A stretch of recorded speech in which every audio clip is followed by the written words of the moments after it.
Good afternoon. I hope you guys are doing well. It should be Thursday, and we're going to go ahead and begin working on Chapter 4. Chapter 4 is going to deal with rational and radical expressions. We haven't seen that yet, but rational expressions are going to deal with fractions and the exponents, and then we're going to deal a little bit more with some radicals or some square root functions. All right? So you should all have your notes in front of you. All right, let's look at this definition here. It says a rational expression is an expression that has a fraction as an exponent. So you can see here that b to the 1/2 power.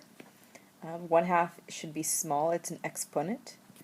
Each rational expression can be written as a radical expression and vice versa. Remember that we've talked a little bit before about if I ask you what is the square root of 25, and you guys have said that we know that there is a little hidden 2 right here. That's a big 2. And there is a hidden 1 right there, 25 to the first power. So we could write this as 25 to the 1/2 power. That would be the same thing. Okay, so we're going to talk a little bit about that, and we're going to talk about how to move things around. If you look here at this formula that we have here, we can see that whatever is in the denominator is going to come out and be our root. So the b comes out side to be the root. So you guys see that? This b right here, it's small. Okay? And then we know that a is already there, so we could say since a is already here, it's going to stay with the base or with the variable. All right? So let's go ahead and do some examples. All right, so we can see here that it says the denominator becomes the root and the exponent becomes the power. Okay, so that might be something, the denominator becomes the root, and then we could also say that the numerator becomes the power. Okay, that might be something to remember, or the exponent. All right, it says write each expression in radical form. So all we're doing, we're not solving anything, we are just rewriting it in a different form. So we talked about, remember, that the denominator comes out to be the root. So this 5 is going to come outside to be the root. So I'm going to have the 5th root of 6 to the first power. And that first power is there. Do we really need that 1 there? No, right.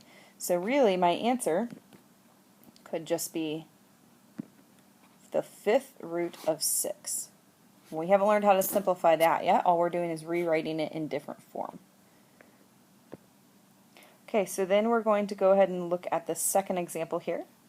Now if we notice, this 4x is in parentheses, which means this is the quantity 4x raised to the 3rd power.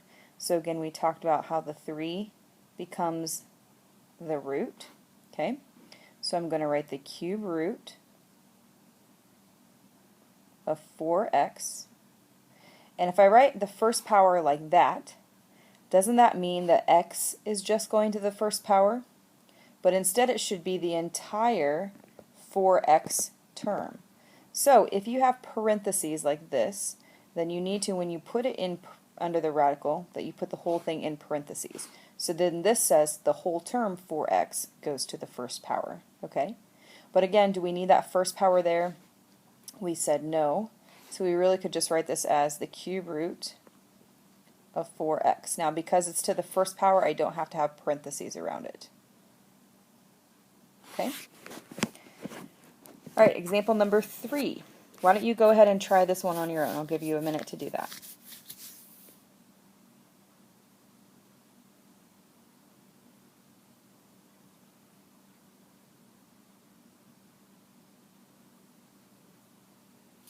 Okay, so we see that the 5 is the denominator, so the 5 is going to come out and be the root.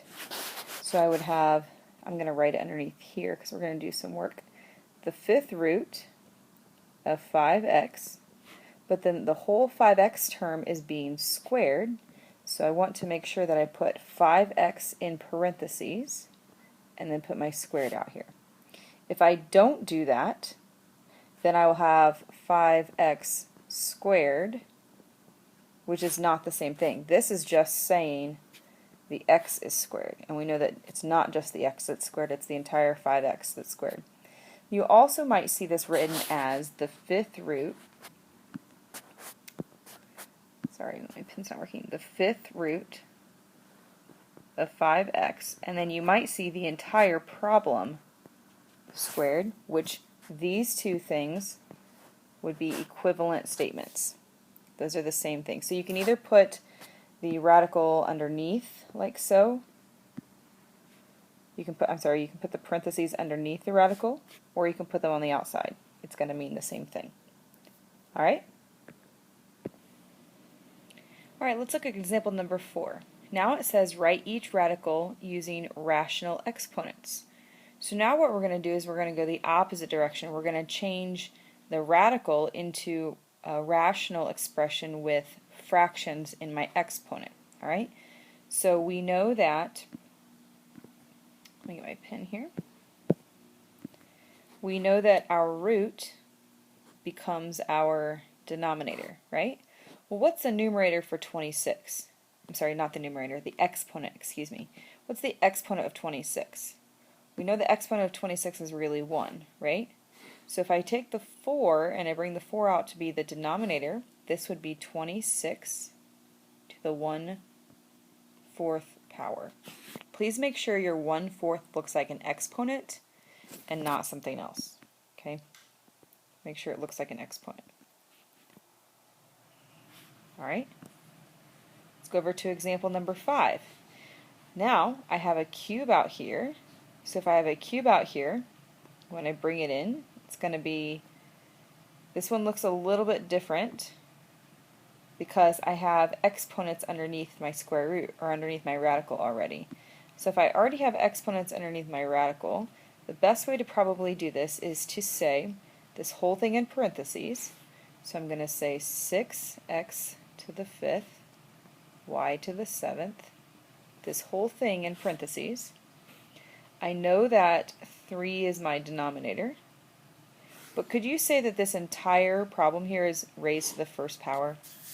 Because there's nothing else on there. So what I'm going to do is my 1 is going to be my 1/3.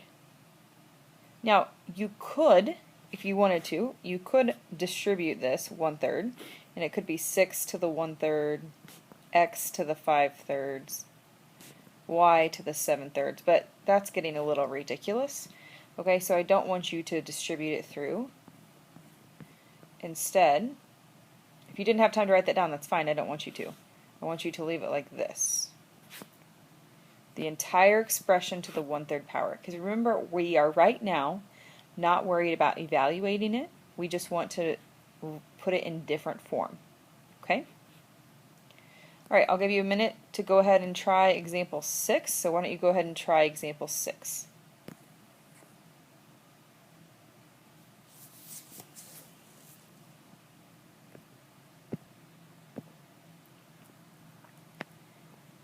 Alright, you've had some time to work on number 6, so we're going to look at number 6, and we're going to know that our root again is 3. So I'm going to put whatever I have underneath the radical, I'm going to put that in parentheses. 5x squared y. I could say that this whole thing is being raised to the exponent of 1. So 1 and my root is 3. 5x squared y raised to the 1/3 power. Again, please make sure that your fraction looks like an exponent and not a big number right beside it. Okay?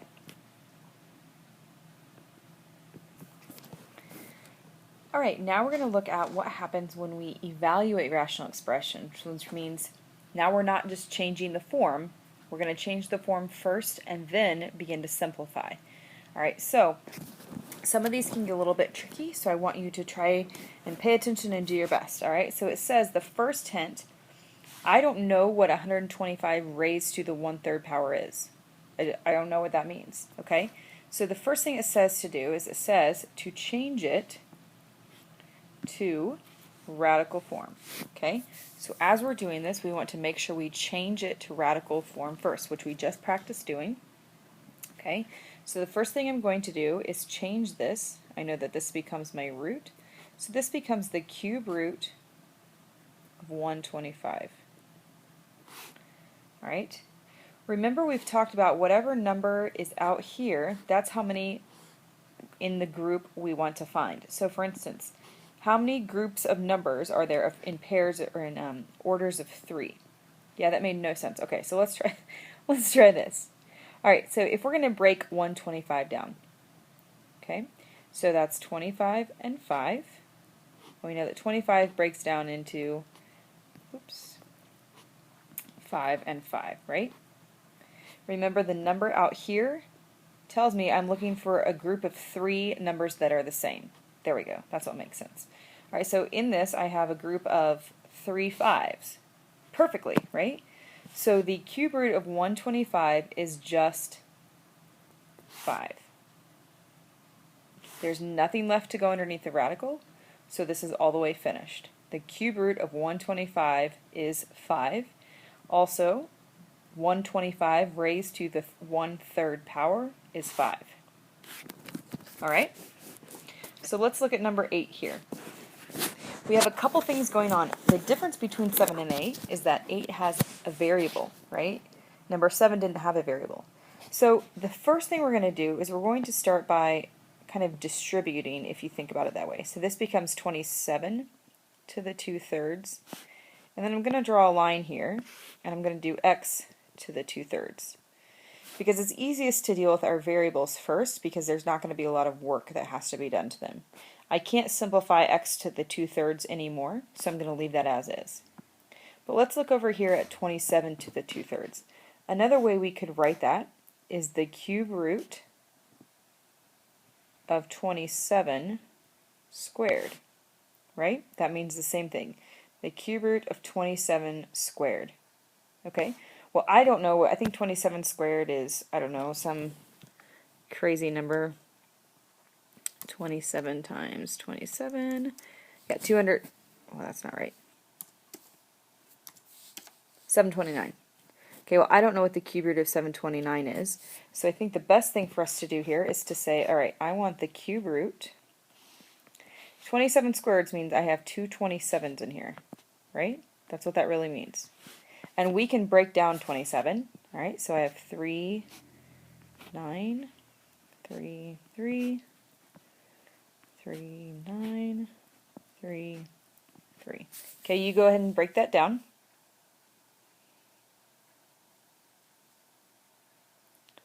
Now again, we know that because we have a cube out here, I'm looking for groups of 3 things that are the same. Well, if I look here, I have a group of these 3, and I have another group of 3, right? So for every group, I pull 1 out. I'm going to just write over here because I'm running out of room. So every group I'm pulling 1 out. So I'm pulling a 3 out and a 3 out. Is there anything left underneath the radical? No, right? Because the 9 got used and the 27s got used. So 3 times 3 is 9. So 27 to the 2/3 power becomes just the number 9. But don't forget, we still have our x over here, our x to the 2/3. So this becomes 9x to the 2/3 power. That's what this answer would be. 9x to the 2/3 power. Don't worry, we're going to do some more. 9 is not being raised to the 2/3 power, just x. So we want to make sure that we don't need parentheses around it. We need to be clear about that. Okay? All right, let's move on to number 9. Again, you're going to have plenty of time to practice this, so don't worry about that. All right, on number 9 it says 81 to the 1/4 power. Again, I don't know what 81 raised to the 1/4 is, so we're going to go ahead and notice that, put it into radical form. We know that the 4 becomes the root. There are no variables in this, so this is the 4th root of 81. I don't know what the 4th root is of 81, but I do know that I can start breaking it down, right? So we can break it down to 9 and 9.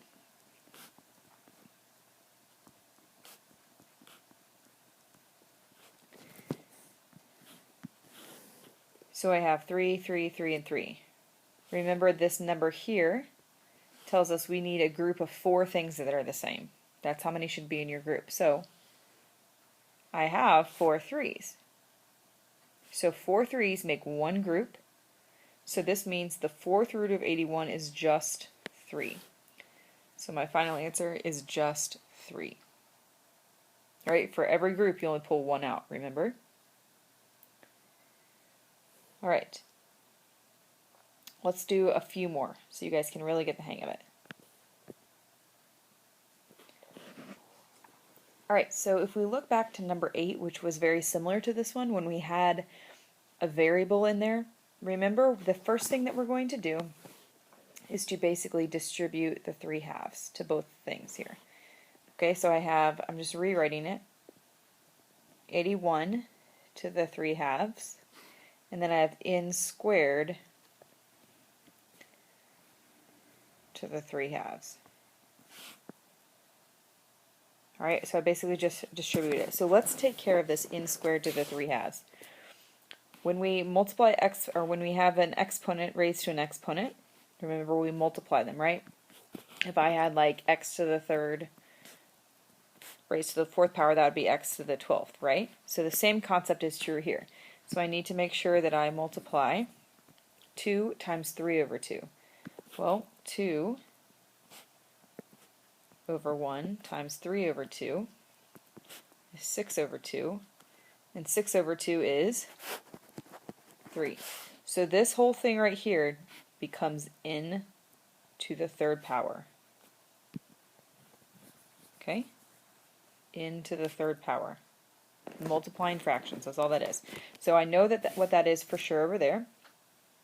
So now I'm going to come back over here to my 81, and let's write this in radical form. So remember the 2 comes out front. So this is the square root of 81 cubed. Alright, now I don't know what 81 cubed is, but I do know that 81 cubed means I have 81 times 81 times 81, right? And if it's the square root, I'm looking for groups of 2 things. So by looking at that, we already know that we have a group of 81, right? I have 2 could put in that group. Okay? So then let's break 81 down, 9 and 9, and look, I have a group of 9s, right? A pair of 2s, I'm sorry, a pair of 2 9s. Alright? So if I have a group of 81 and I have a group of 9, is there anything left underneath the radical? It's finished, right? So then I have 81 outside the radical times 9, and then there's nothing inside the radical, and then I have an n cubed over here. So I need to figure out what is 81 times 9. You all have your calculators, or you should. So this is 729 n to the 3rd power. That's going to be your final answer here. So we'll write that up here. 729 n to the 3rd power. The handwriting is lovely on this thing.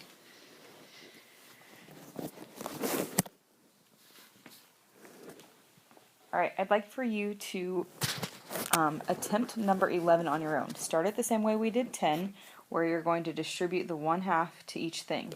Okay? And then kind of separate it out and do the variable first and then do the number. Alright? I'll give you some time to work. A little mood music.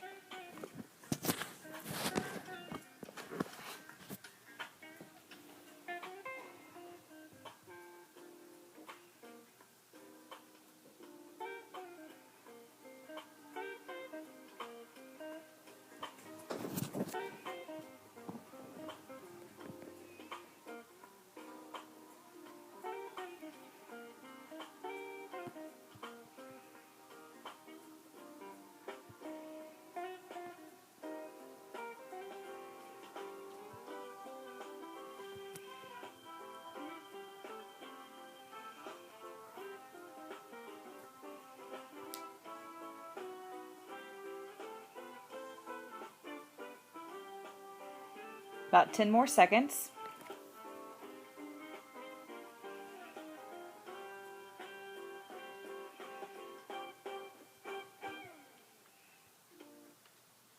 Perfect. All right. So now we're good to go. We're going to go ahead and check our answer and make sure we did this right. So if I have 36 to the 1/2, then I have x to the 6th to the 1/2. I know that 6 times 1/2 is really x cubed, right? So now that's finished. I can't do any more there. 36 to the 1/2 is really like saying the square root of 36.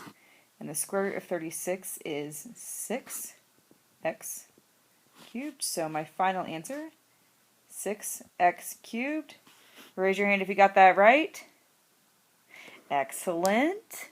Give yourselves high fives. All right.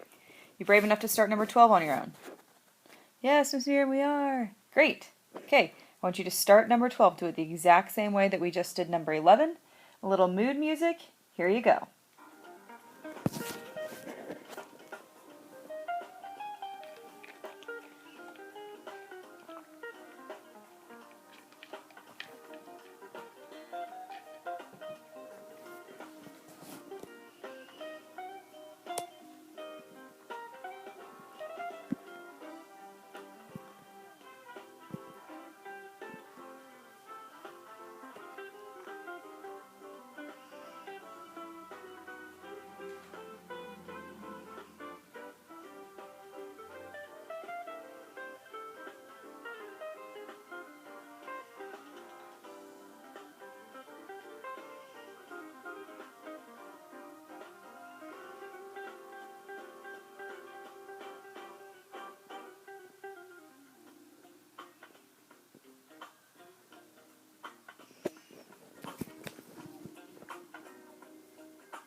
All right, I'm going to go ahead and start doing it as you're finishing up, in case some of you need some hints.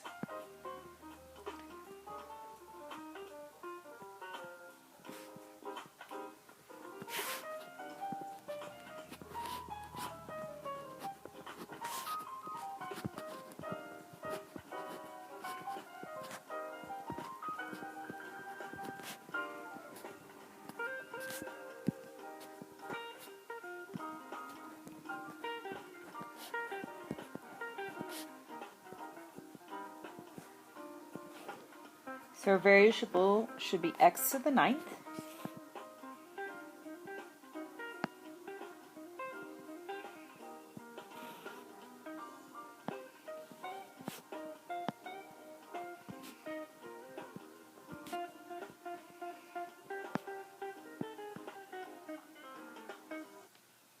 Okay, and we are looking for 49 cubed.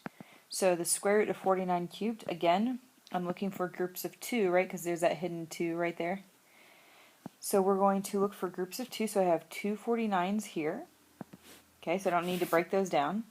And then I know I can break 49 down to 7 and 7, and look, there's another group, and nothing is left. Remember, for every pair you write it once, so 49 times 7. 49 times 7 is 343. So my answer should be 343 x to the 9th. Anyone get that right? I'm hoping people raise their hand. If not, you're going to have time to practice today during class, okay? So those are some examples to get you started. You have a paper that is 24 questions. Some of them are multiple choice. Please, please, please use your notes. That's why I took time to make this video, so that you guys could use your notes for this. And I want to make sure that you really know what you're doing. Please make sure that if there are parentheses, like we saw on number, I think that was number 8, and on the ones right above it, when you're rewriting it in a different form, you must have parentheses around it if it starts with parentheses. It even reminds you on that on your directions on the paper, because if you don't have parentheses, then you're just raising the variable to the exponent, which doesn't make sense. All right? So go ahead and stop this video and get started on your homework assignment.